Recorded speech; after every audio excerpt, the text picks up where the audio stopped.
Hello people, this is Ryder here to review the Kamen Rider Gaim DX Hinawadaidai DJ Jyu.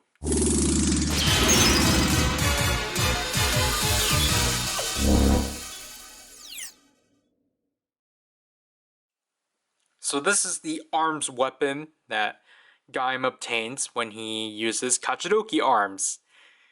And I don't remember what Hinawadaidai translates into, but obviously the DJ Jyu, it's the DJ gun. So yeah, I think it's self-explanatory and such. So here we have a nice picture of Gaim Kachidoki arms, and then here we have, the DJ gun right here.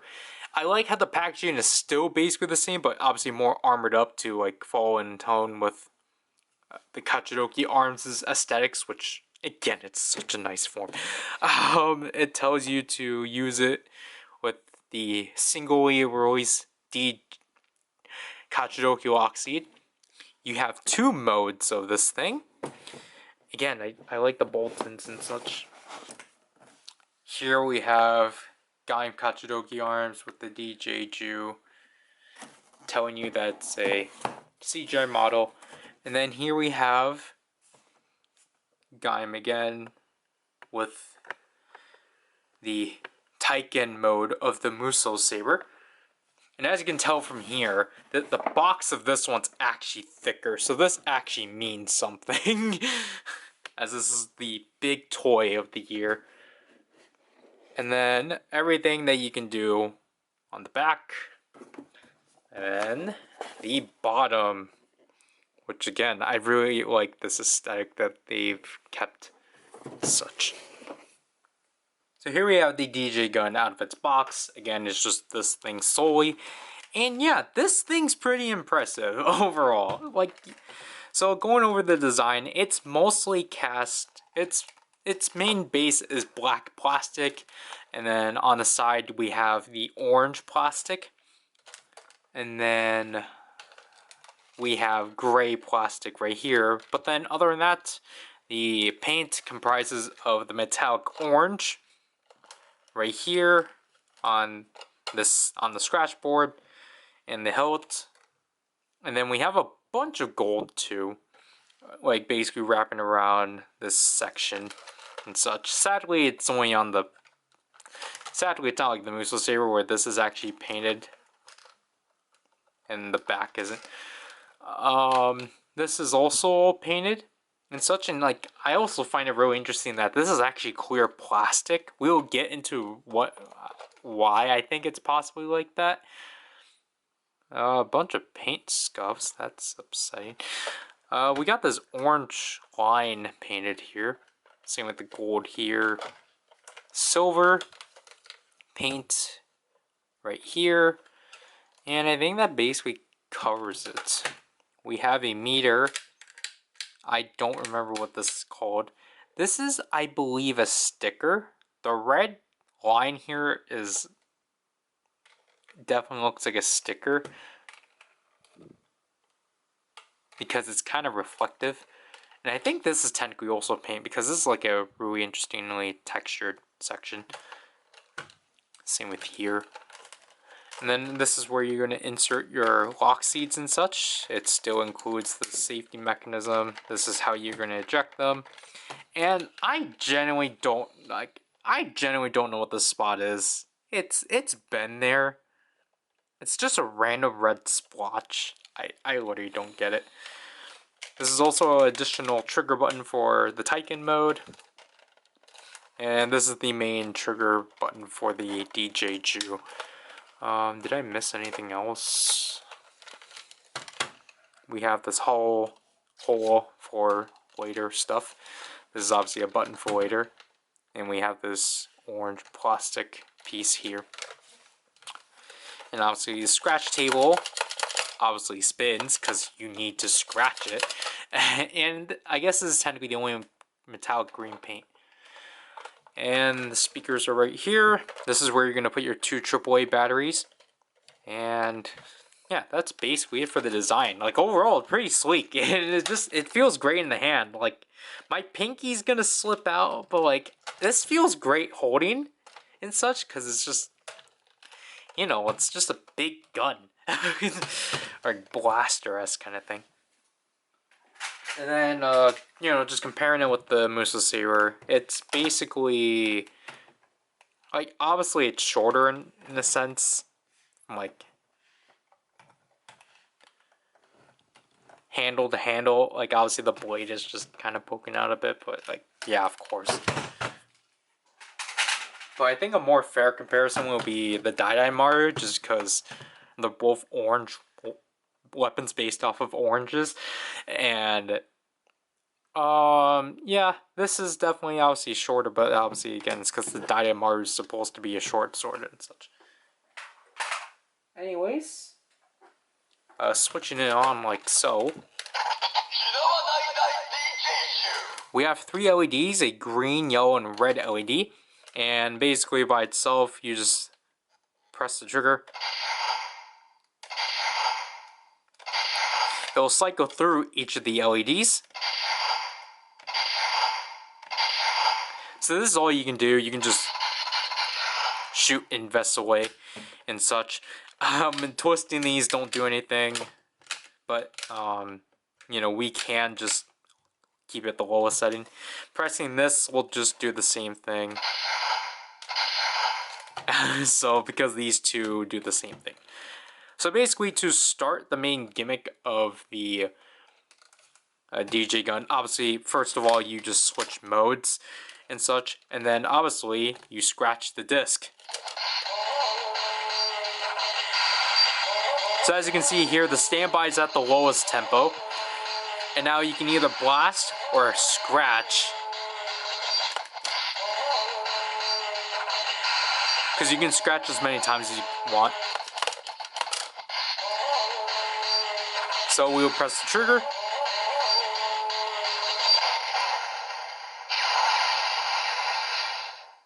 So basically this first mode, the lowest setting, is supposed to be like cannon shots, because this allows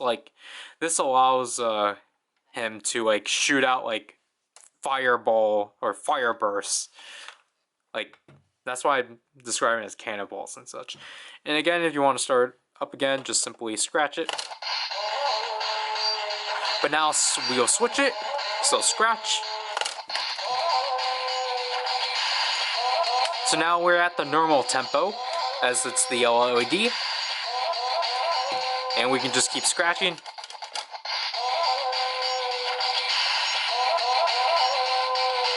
And then press the trigger.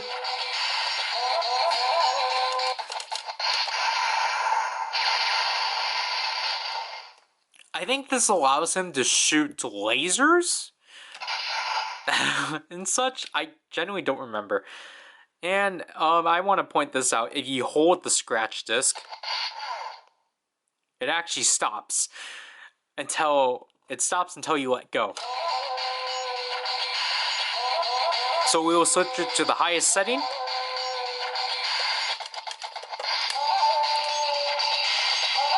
So now all 3 LEDs are up. Press the trigger.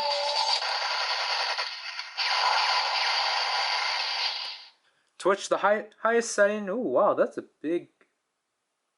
Ooh, a cowpill. But the highest setting actually is a machine gun mode, which is pretty interesting. But it doesn't really carry that and such, so just obviously you can change it to whenever.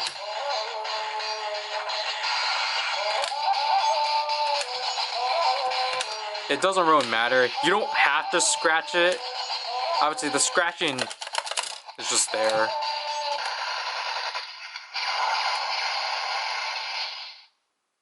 But yeah.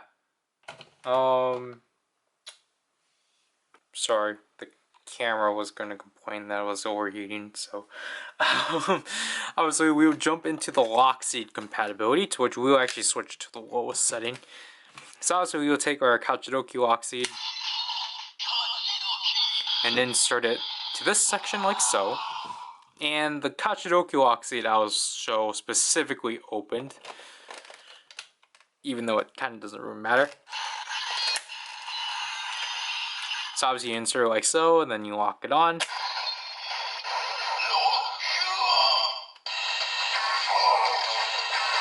So just like how it was normally, you can switch between each setting.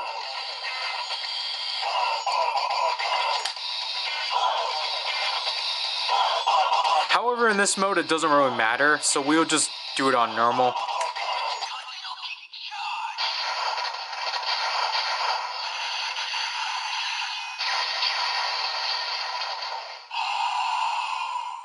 I like it does that additional sound.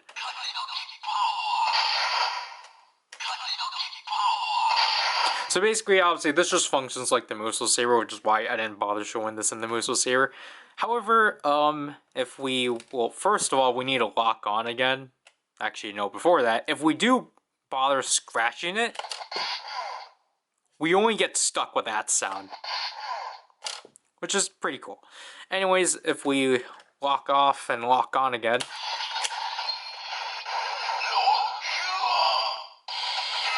and then just do the lowest setting.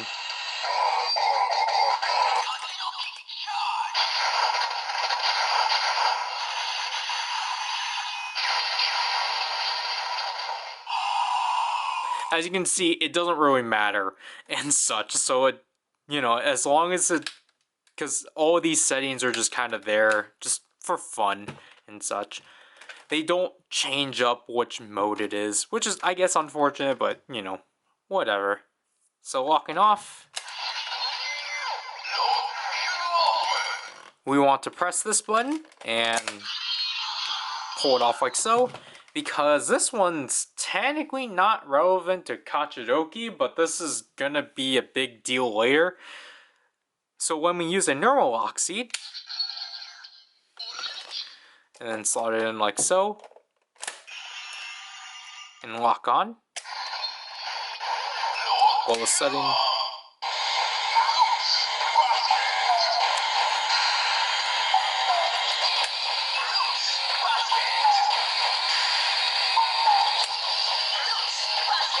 so we would just do the high setting.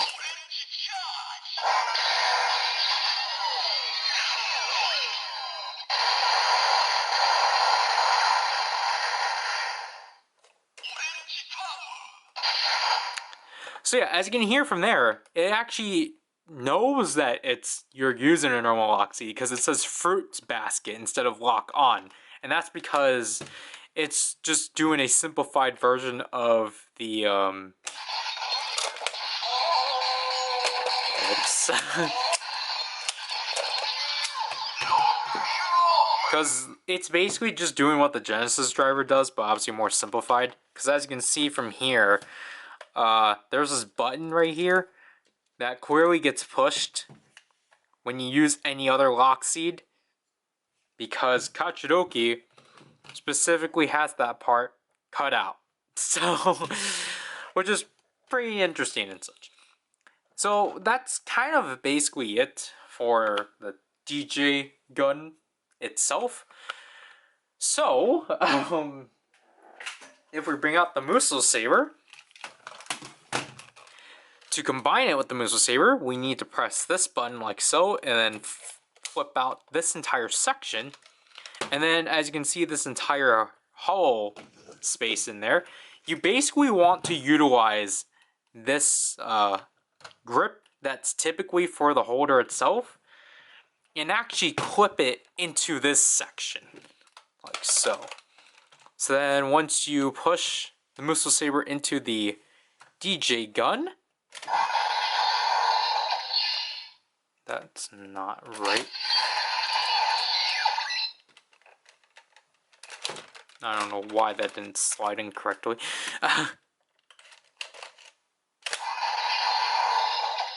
I'll do that again. So you didn't see that. So once you push the Muso Saber into the DJ Jyu, as I mentioned before from the lock seed, a blade actually appears out once you put the Muso Saber in, which again, to the art, it's not really right because you're not. Why would you hold the handle from where a blade is? You don't do that. But anyways, here is the Musou Saber Taiken mode, or DJ Jyu, DJ Gun Taiken mode. I forgot which way it was. Yeah, so you make a great sword out of this now, which is definitely impressive. I like that they actually managed to find a way to combine another weapon with the Musou Saber, because it's cool that the Musou Saber can combine with two weapons. And for pure stupidity, you can still combine the Dai Maru. So then you can make the, I guess, Musou Saber Taiken Naginata mode, which is definitely... It's long for sure, but it's just redundant, but like... stupidly redundant, as I can't get this out. I actually can't get this out. What the heck? Okay. But, anyways, we'll get to the sound of the Taiken mode, as if you press this trigger actually is properly for this. So if you press it like so, first of all you get washed out LEDs. Again, this does the same thing. And the scratch disc and the turner don't do anything anymore. And like, you know, just to show you, this is how you hold the Taiken mode. Basically, this is now the main handle, which actually does feel nice. It's just that obviously this is such a tight fit that you can really only fit 3 fingers in and such. And obviously, with this, you can no longer insert lock seats into this slot anymore because of this section of the DJ Jyu. But we can still access this slot of the DJ gun. So again, we will use our Kachidoki lock seat.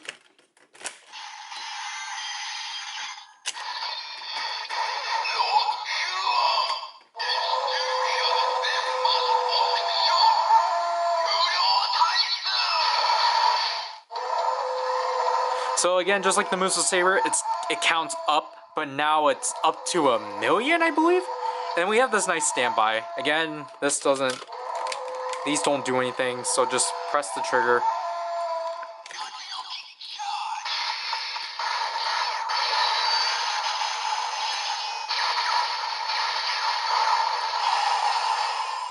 This one definitely doesn't match as much as the DJ gun.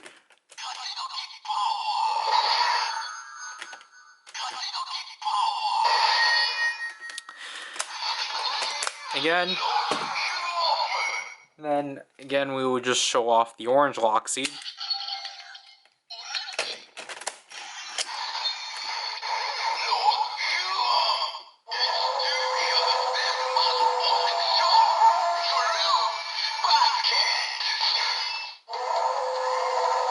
So the standby is still the same, however, it just says fruit basket.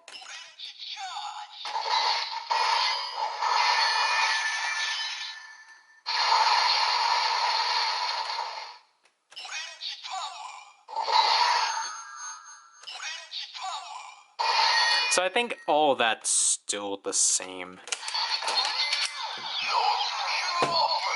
And then to disengage the two, just simply pull this back and slide the Musou Saber out. Now I actually forgot to show this, but before, again, just push this back in and push the blade in like so. I forgot to actually show when you do use a lock seat. You can still scratch the disc.